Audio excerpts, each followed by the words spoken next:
नमस्कार दोस्तों, आप में से बहुत से मेरे साथी जो चैनल के सब्सक्राइबर्स हैं, मेरे दोस्त, वो मुझसे लगातार डिमांड कर रहे थे कि मैं केरल की जो विधानसभा चुनाव हो रहे हैं उसके बारे में कुछ ज़्यादा नहीं बता रहा हूँ।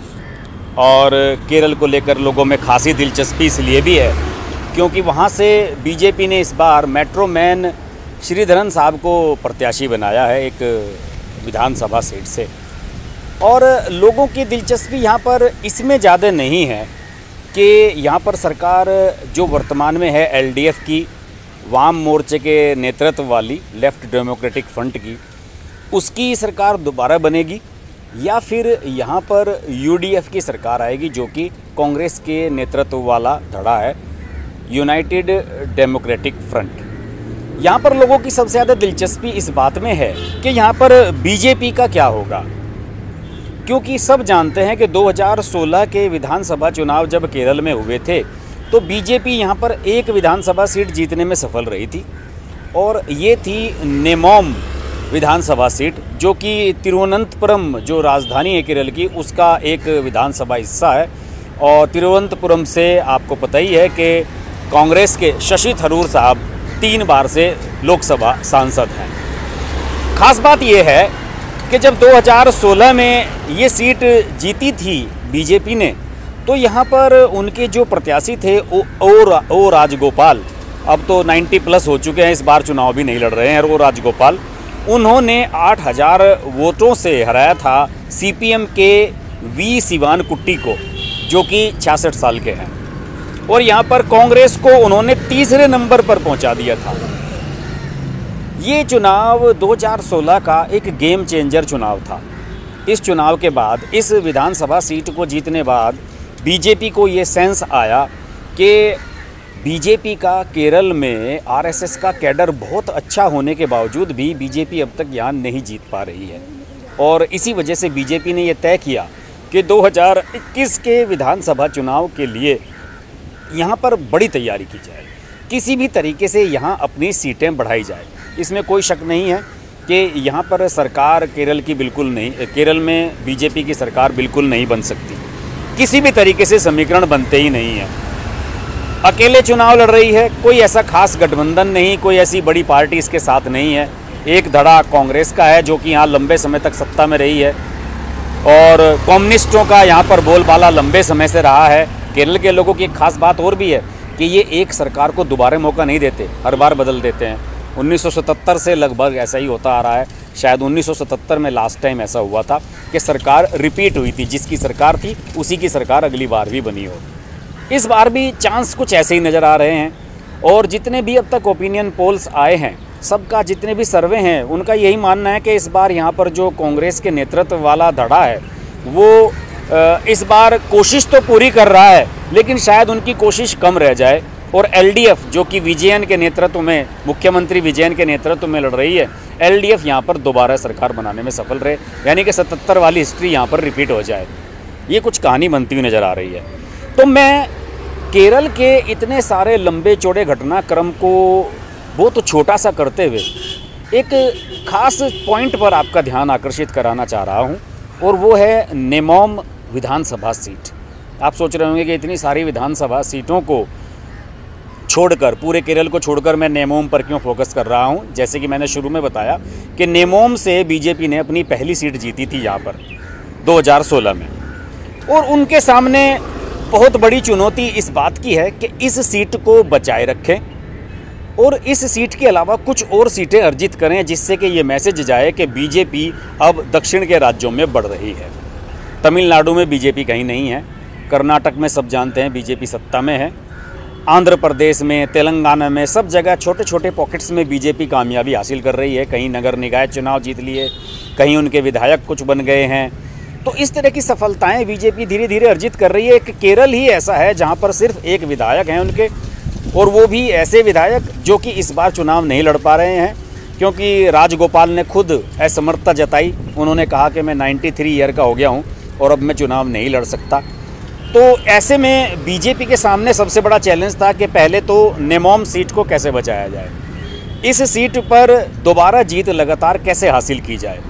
क्योंकि अगर इस सीट पर जीत हासिल बीजेपी नहीं कर पाई तो विपक्ष वाले ये डंका पीट देंगे कि लीजिए साहब, बीजेपी की जो शुरुआत थी 2016 वाली वो जीरो हो गई है और केरल में भी बीजेपी जीरो हो गई है। इसीलिए बीजेपी ने 88 साल के श्रीधरन पर दांव लगाया है कि चलिए अगर नेमोम नहीं जीत पाए तो श्रीधरन शायद जीत लें, जबकि बीजेपी में परंपरा है कि 75+ को टिकट नहीं देते हैं। लेकिन इसके बावजूद भी उस परंपरा को तोड़ते हुए, जैसे कि कर्नाटक में येदियुरप्पा को 80+ के बावजूद चला रही है बीजेपी, उसी प्रकार यहाँ पर श्रीधरन साहब को प्रत्याशी बना दिया गया। वो तो वहीं से लड़ रहे हैं जहाँ के वो रहने हैं वाले हैं, शायद पलक्कड़ कोई जगह है वहाँ के वो रहने वाले हैं, वहीं वो रहते हैं और वहीं से वो चुनाव लड़ रहे हैं। इसलिए बीजेपी ये कह जरूर रही है कि वो सीएम पद के प्रत्याशी हैं, इस बार को लेकर चर्चा भी थी, लेकिन सब जानते हैं कि बीजेपी का सीएम बनना वहाँ असंभव सी बात अभी नज़र आ रही है। फिलहाल बात करते हैं नेमोम विधानसभा सीट की। देखिए यहाँ से इस बार प्रॉब्लम ये थी कि जब ओ राजगोपाल ने मना कर दिया कि वो इलेक्शन नहीं लड़ेंगे तो उनके स्थान पर टिकट किसको दिया जाए, ये एक बहुत बड़ा सवाल था। उसके स्थान पर प्रत्याशी की तलाश की गई तो फिर तय किया गया कि यार कोई दमदार नाम होना चाहिए, बड़ा नाम होना चाहिए। तो बीजेपी के अध्यक्ष रह चुके के राजशेखरन को यहाँ प्रत्याशी बनाया गया। के राजशेखरन भी 69 ईयर के हैं और उन्हें प्रत्याशी बनाया गया है। और वो पहले, जैसे कि मैंने आपको बताया, पार्टी के प्रदेश अध्यक्ष रहे हैं और बीजेपी में यहाँ पर सब कुछ गिने चुने जो फेसेस हैं बीजेपी के पास केरल में, he is one of them, वो उनमें से एक है। इसके अलावा यहाँ पर जो सीपीएम हैं उन्होंने फिर से अपने प्रत्याशी, जो कि पिछली बार उनके प्रत्याशी थे, उनको ही कंटिन्यू किया है और वी शिवनकुट्टी उनके सामने प्रत्याशी होंगे। अब यहाँ एक बहुत ही मज़ेदार ट्विस्ट आता है दोस्तों। मज़ेदार ट्विस्ट ये आता है कि कांग्रेस, जो कि पिछले बार यहाँ तीसरे स्थान पर थी, उसके लिए सबसे बड़ा चैलेंज था कि इस सीट पर प्रत्याशी किसे बनाया जाए। और राहुल गांधी, जो कि केरल को रिप्रेजेंट करने लगे हैं अब कांग्रेस में, अब आपको पता ही होगा कि शायद वायनाड के सांसद हैं जो अमेठी से हुआ करते थे, कभी वायनाड से सांसद हैं राहुल गांधी।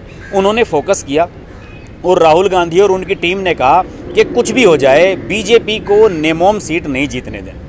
शशि थरूर का भी इसमें बड़ा रोल है। शशि थरूर ने 2019 में भी यहाँ लगातार तीसरी बार जीत हासिल की जब वो लोकसभा सांसद बने, लेकिन ये जो नेमोम विधानसभा सीट है यहाँ पर शशि थरूर लीड नहीं कर पाए, यहाँ बीजेपी ने लीड किया था इस सीट पर। तो शशि थरूर को भी लग रहा था कि यार कहीं ऐसा ना हो कि कल सांसद भी यहाँ बीजेपी का बन जाए, तो इसलिए उन्होंने कहा कि भाई ये नेमोम सीट तो इस बार बिल्कुल जीतनी ही पड़ेगी। कांग्रेस ने पूर्व में गलतियां भी की थी इसके लिए। देखिए, कांग्रेस ने 2001 और 2006 के विधानसभा चुनाव में ये सीट जीती थी, नेमोम, जिसके बारे में बात कर रहा हूँ। और इस नेमोम को केरल का गुजरात कहा जाने लगा है। क्यों? क्योंकि यहाँ पर बीजेपी ने अपनी पहली सीट अब जीती है। तो केरल का गुजरात बनाने के लिए नेमोम को, इसमें कांग्रेस का बहुत बड़ा हाथ है। कांग्रेस जब यहाँ पर लगातार सत्ता में रही और लंबे समय तक कांग्रेस की यहाँ सत्ता चलती रही और के करुणाकरण यहाँ बड़े नेता हुआ करते थे, 4 बार सीएम रहे, उनके बेटे भी अब सांसद हैं। तो कांग्रेस ने 2011 में और 2016 में ये सीट अपने गठबंधन के जो दूसरे साथी थे उनके, जैसे कि एसजेडी, जेडीयू, इनको दे दी उन्होंने। और इसी वजह से ये सीट बीजेपी को ये सेंस आ गया कि यहाँ पर कांग्रेस की गैर मौजूदगी है, छोटे छोटे दल लड़ रहे हैं, सीपीएम से सीधी टक्कर है और बीजेपी ने अपना यहाँ ग्राउंड तैयार किया और 2016 में ये सीट जीत ली 8000 वोटों के अंतर से। और 2016 के जो नतीजे थे यहाँ पे दोस्तों, उसमें ये था कि बीजेपी को यहाँ 67,813 वोट मिले थे और एलडीएफ के प्रत्याशी को 59,142 यानी कि 59,142 और यूडीएफ को 13,800 वोट कुल मिले थे। तो ये स्थिति उनकी हो गई और वो चित हो गए, यहाँ पर तीसरे नंबर की पार्टी बन गए। तो खैर, अब समस्या ये थी कि राहुल गांधी ने कहा कि यार नेमोम सीट हमें हर हाल में जीतनी है और ये बीजेपी की एक सीट है, इससे आगे बीजेपी बढ़नी नहीं चाहिए, ये सीट भी बीजेपी को हराओ। प्रत्याशी किसे उतारा जाए, ये बहुत बड़ा सवाल था। कोई बड़ा प्रत्याशी चाहिए था। तो प्रत्याशी यहाँ पर जो उतारे गए हैं वो हैं यहाँ पर के मुरलीधरन, 63 ईयर्स के हैं। और ख़ास बात ये है कि के मुरलीधरन इस समय बड़ाकरा लोकसभा सीट से सांसद हैं, 2019 में वहाँ से सांसद बने थे। और उनका जो मुकाबला हुआ था वहाँ पर राजशेखरन के साथ ही हुआ था, जो राजशेखरन इस बार विधानसभा का चुनाव लड़ रहे हैं नेमोम सीट से। और लोकसभा में दोनों के बीच में टक्कर हुई थी और वहाँ पर उन्होंने 2019 के लोकसभा चुनाव में जो सीपीएम के दिग्गज प्रत्याशी थे पी जयराजन, उनको हराकर मुरलीधरन ने ये सीट 2019 में जीती थी। तो इस तरीके से 2019 में जो लोकसभा के सांसद बन गए थे मुरलीधरन, उनको राहुल गांधी ने कहा कि भाई आप यहाँ से विधानसभा का चुनाव लड़ो। मुरलीधरन की खास बात यह है कि वो के करुणाकरन के बेटे हैं, जो कि 4 बार केरल के सीएम रह चुके हैं और करुणाकरन यहाँ पर बड़ा नाम रहे हैं। और कभी ये बताते हैं कि नेमोम से भी एक बार करुणाकरन जीते हैं, इसलिए यहाँ पर मुरलीधरन के सेंटिमेंट्स भी उनके साथ जुड़े हुए हैं। तो इस तरीके से राहुल गांधी और उनकी टीम ने ये कहा कि बीजेपी को ये सीट हर हाल में हरानी ही है, तो इसी वजह से उन्होंने मुरलीधरन को यहाँ से प्रत्याशी बनवा दिया है।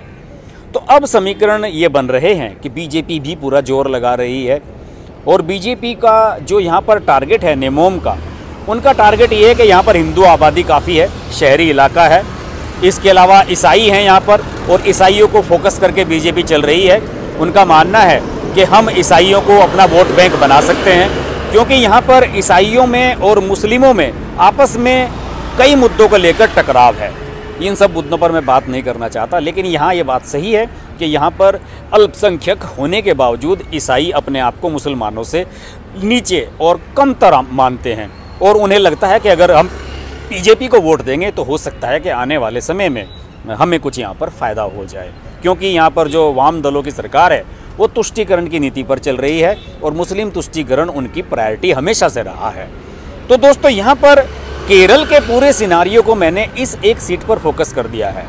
वो इस वजह से 6 अप्रैल को यहाँ भी चुनाव होना है, 6 अप्रैल को यहाँ पर फैसला हो जाएगा और यहाँ पर मतदान हो जाएगा, लेकिन नतीजा तो 2 मई को ही आएगा। 1 महीने सब इंतज़ार करेंगे और 1 महीने तक सबकी नज़रें इसी बात पर रहेंगी कि इस बार बीजेपी नेमोम की विधानसभा सीट को जीतती है या नहीं, और इसके अलावा कितनी विधानसभा सीटें जीतती है, क्योंकि राहुल गांधी की टीम ये चाहती है कि बीजेपी को केरल में कम से कम तो बढ़ने न दिया जाए।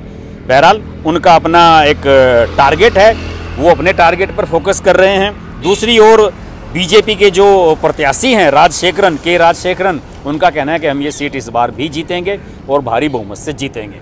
देखते हैं क्या होता है। केरल की राजनीति इस समय नेमोम के आसपास सिमट कर रह गई है और बीजेपी के लिए बहुत बड़ा चैलेंज है कि वो केरल के इस गुजरात को जीत कर दिखाए दूसरी बार, वरना लोग कहेंगे कि 2016 में उनकी जीत एक तुक्का थी।